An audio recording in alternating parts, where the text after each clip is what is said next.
Assalamualaikum dan selamat sejahtera. Kita sambung semula untuk topik 1.1.3 iaitu keperluan keselamatan data dalam rangkaian komputer dan langkah keselamatan. Untuk topik yang lepas kita letak tentang jenayah cyber. Okey, untuk isu keselamatan pun adalah satu topik yang penting iaitu isu keselamatan data dalam rangkaian perlu diberi perhatian kerana kelemahan ini memudahkan penjenayah cyber untuk membuat pintasan terhadap rangkaian komputer dan mencuri maklumat peribadi yang berharga. Kita dah tengok pada tajuk yang sebelum ni, jenayah cyber, adanya phishing, adanya hacker, adanya penipuan dan macam-macam lagi yang membaikkan tentang jenayah cyber. Dengan isu keselamatan ni kita ada beberapa langkah untuk keselamatan data. Kita ada 3 langkah yang kita boleh ambil, iaitu yang pertama menggunakan kaedah penyulitan email, encrypted email. Kaedah yang kedua ialah 2 pengesahan iaitu double verification. Manakala kaedah yang ketiga adalah menggunakan password iaitu kata laluan. Okey, kita tengok satu persatu. Penyulitan email. Alright, penyulitan email merupakan proses penyulitan maklumat yang akan dihantar melalui email. Biasanya, proses ini melibatkan maklumat yang sensitif atau peribadi.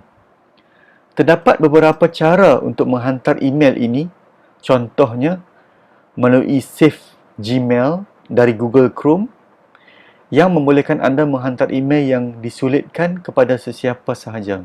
Okey, ada contoh iaitu Save Gmail, Rmail, Infocrypt, Hashmail, iSafeguard dan SafeMail.net. Okey, ini adalah kaedah yang pertama, penyulitan email. Kaedah yang kedua adalah kaedah 2 pengesahan ataupun dalam bahasa Inggeris kita panggil double verification.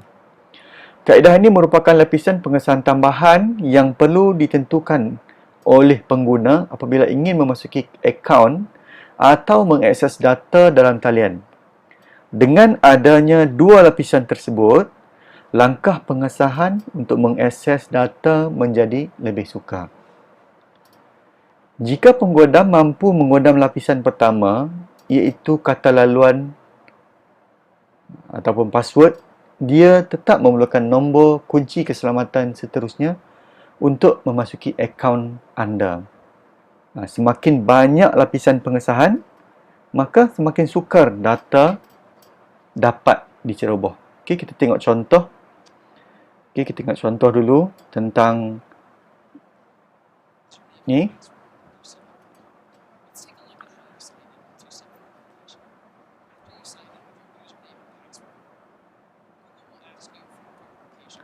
Okey. Dia memerlukan satu enter verification code melalui SMS.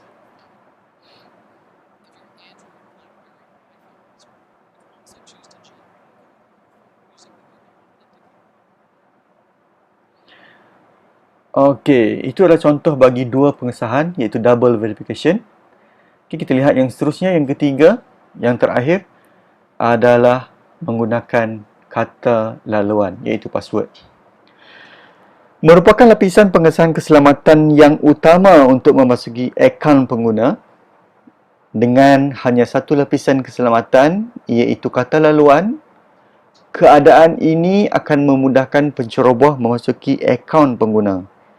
Okey, bagi menghalang data diceroboh, pemilihan kata laluan amatlah penting. Pengguna mesti mengelakkan pembinaan kata laluan berdasarkan nama, nombor kad pengenalan, tarikh lahir atau sebarang data yang berkaitan dengan maklumat peribadi pengguna. Okey, kita ada akaun Facebook, kita ada akaun Instagram, kita ada akaun email. Semua akaun-akaun tersebut haruslah menggunakan kata laluan yang strong. Okey, yang strong, yang kuat. Kata laluan yang baik dibina daripada gabungan huruf, simbol dan nombor, iaitu antara 8 hingga 12 aksara.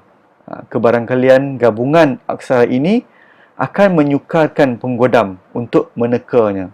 Okey, di bawah adalah contoh kata laluan yang strong. Kita juga boleh menggunakan password generator untuk menghasilkan satu kata laluan yang kuat, yang utuh, yang strong.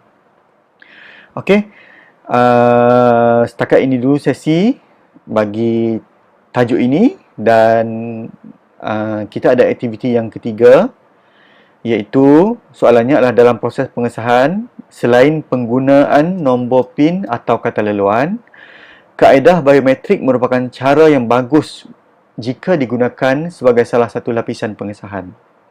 Okey, soalan yang pertama, berikan satu contoh kaedah biometrik yang boleh digunakan sebagai pengesahan, dan soalan yang kedua, nyatakan cara peranti biometrik ini digunakan.